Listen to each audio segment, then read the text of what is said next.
Olá, o meu nome é Marcelo. Eu criei esse canal Fluxo Patrimonial para discutir questões de planejamento sucessório com todas as famílias que estão interessadas em encaminhar a sucessão do seu patrimônio de maneira eficaz e tranquila. As informações que você encontra nos vídeos do canal são explicadas de maneira que qualquer leigo possa entender. Pode até mesmo que viabilize que a sua família, você mesmo, consiga fazer seu próprio planejamento sucessório. Mas é claro, dependendo da sua segurança em relação ao assunto, é importante contratar um especialista, nem que seja para se fazer uma consulta inicial. As informações que você vai encontrar nesse canal vão ser úteis para você ter mais discernimento na hora de conversar com um especialista, quase que não sai, né? Com um especialista em planejamento sucessório.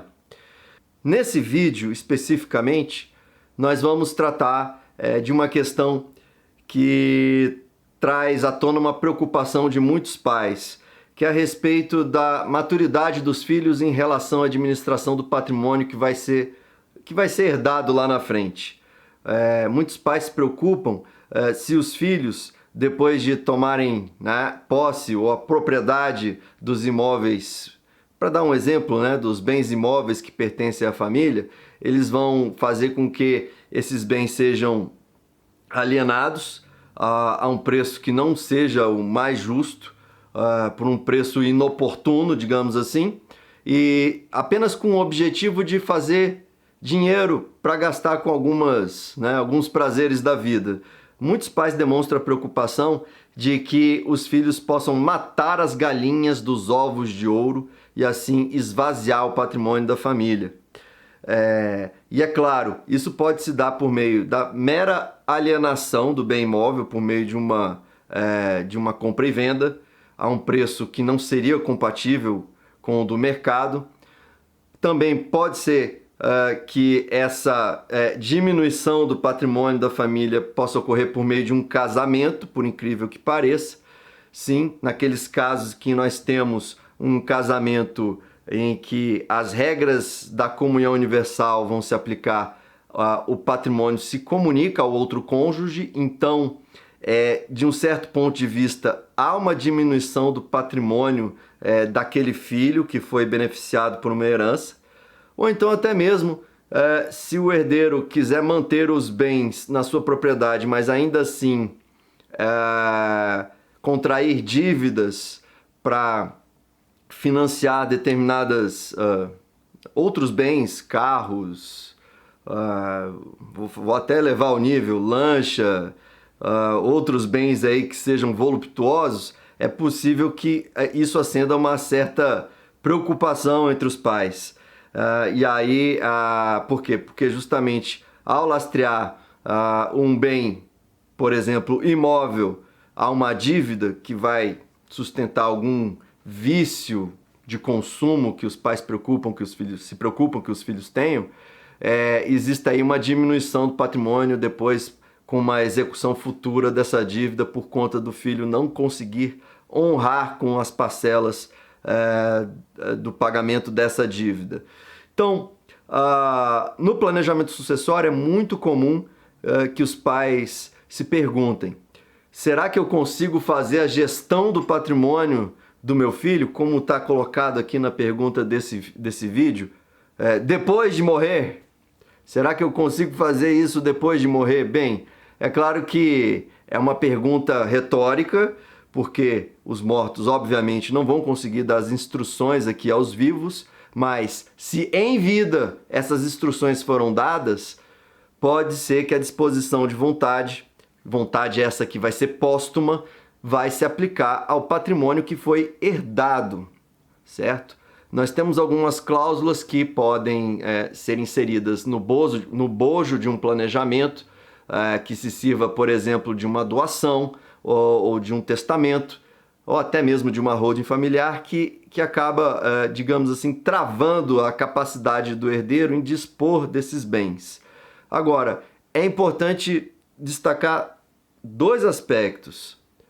Em primeiro lugar, quando se usa essas cláusulas restritivas da propriedade, existe uma limitação que o próprio Código Civil impõe, de maneira a proteger a legítima dos herdeiros. O que é a legítima do herdeiro?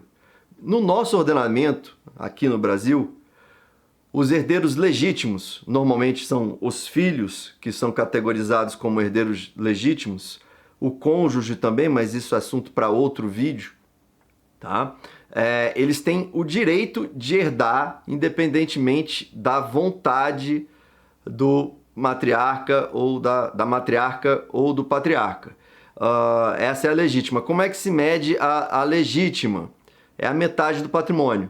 Ou seja, sobre a metade do patrimônio, o titular não pode dispor em prejuízo dos seus herdeiros. Então veja bem, essas cláusulas restritivas que proíbem a alienação, proíbem a comunicação dos bens, mesmo num casamento de regime de comunhão universal, proíbem que os bens sirvam ao pagamento de dívidas. Essas cláusulas, elas só têm eficácia, elas só funcionam se estiverem direcionadas para a parte disponível, ou seja, a outra metade. Se por acaso as cláusulas estiverem atingindo a metade do patrimônio ou tiverem transbordado, né, para outra metade do patrimônio que é considerado legítima, essas cláusulas elas não vão ter efeito, de acordo com a jurisprudência que tem sido firmada aí no nosso Brasil, né, nos nossos tribunais.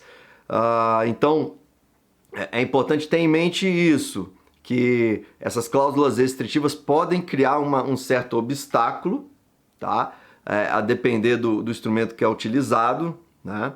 E aí você tem que consultar um especialista para conhecer mais a situação. Mas, via de regra, se o herdeiro que se sente prejudicado, né, por essa restrição à sua legítima ingressar na justiça, ele consegue reverter depois da morte do titular. Um outro ponto que é importante destacar é a necessidade do titular, né, da pessoa que vai ser sucedida, né, lá no futuro pelos seus herdeiros, pelos seus filhos, que pense com carinho a respeito da imposição dessas cláusulas restritivas. Por quê? Mesmo no que toca a parte em que vai funcionar essa cláusula restritiva, é preciso se pensar com carinho, né? Vou repetir, com carinho a respeito dessa imposição. Por que eu estou dizendo isso?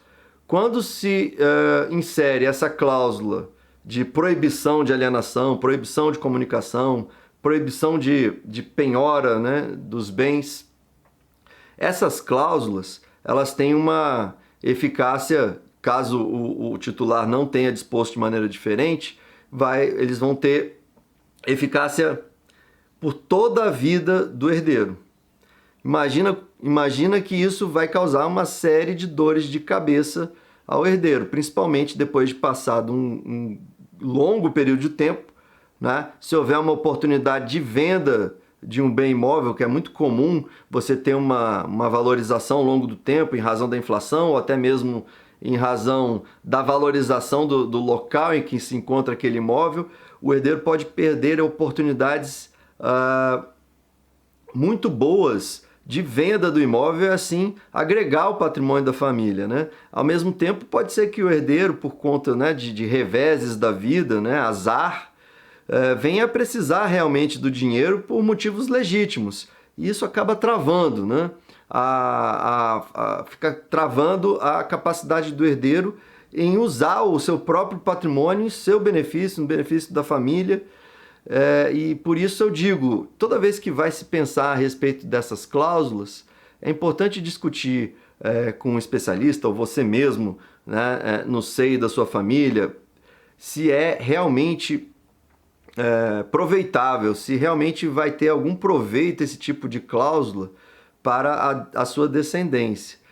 Caso você verifique que seja algum problema, existem maneiras de flexibilizar essas cláusulas, né? Por exemplo, reduzindo o tempo de vigência, de eficácia delas, de maneira que o herdeiro em algum tempo possa ter a capacidade de gerir esse patrimônio sem a interferência dos mortos.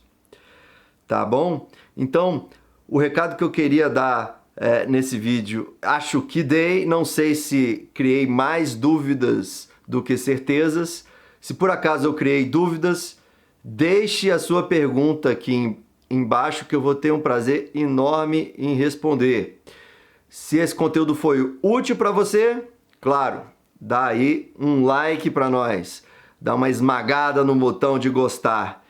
E se por acaso planejamento sucessório é uma coisa que está te preocupando, por favor, fique convidado a se inscrever no canal.